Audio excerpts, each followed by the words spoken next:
Senga pavrotning yoqish o'rgatishmaganmi? Shaharni bosib ketdilaring, qishloqlaring yoqqanlaring. Qarib. Kelding, Farruh, bor kiyimlaringni alishtir, o'g'lim. Oyijon, harf nima degani? Nima? Adam bilan ketganimizda-chi, adam bitta amaki bilan rost surishib keldilar. Qarib qishlog'ingda yursang bo'lmaydimi? Shaharni bosib oldilaring-u, dedilar. Bor kiyimlaringni alishtirib chiqin.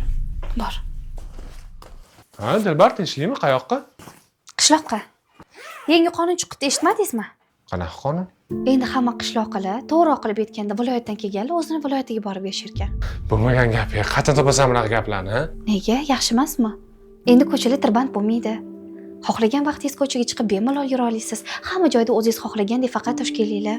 Bozorda, bog'chada, maktabda, restoranda, o'zingiz yaxshi ko'radigan mahallaning boshidagi navoiyxonada ham.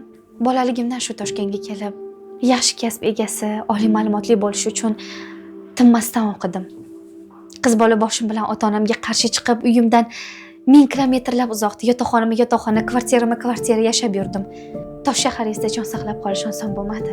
Har ikki qadamda ba'zilarni san qaribsan, qishloqsan degan so'zlari peshonamga yozilgan tamg'adak edi. Xo'p, nima qildi shunga? Siz Toshkentliksiz, men viloyatliman. Sizdan mani sizdan qanaqadir ustun joyimiz bormi? Yoki men sizdan nimadir joyim bilan kammanmi? Bilasizmi? Al-Buxoriy Buxoroda tug'ilgan. Xorazmiy Xorazmda. Sofxiron Amir Temur Shahrisabzda. Hozir men ham oliy ma'lumotliman. Qo'limda 30 ta o'quvchim bor. Qishlog'ingga ket deysiz. Men ketsam 30 ta o'quvchini kim o'qitadi? Men-ku mayli. Shifoxonalar bo'shab qolsa nima qilasiz? Bugun Farruh kelib, "Oyi, Harib nima degani?" deb so'radi. Sizdan eshitibdi. Javob bera olmadim. Bolamga qarab, men deyishim kerakmidi? Bolalar bizdan o'rnak olishadi. Bizga taqlid qilishadi. Bugun eshitadi, ertaga o'zi ham qaytaradi. Bugun indamasak, xatoni to'g'rilamasak, qondan qonga, avloddan avlodga o'tadi.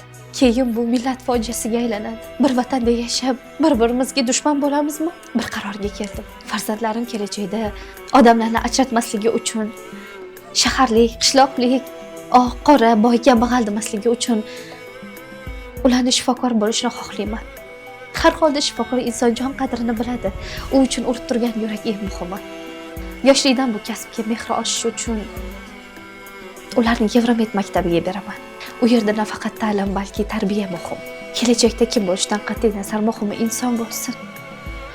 Men Toshkentlik, men Samarqandlik, men Qashqadaryolik emas, balki men O'zbekistonlikman deyishni o'rgatishim.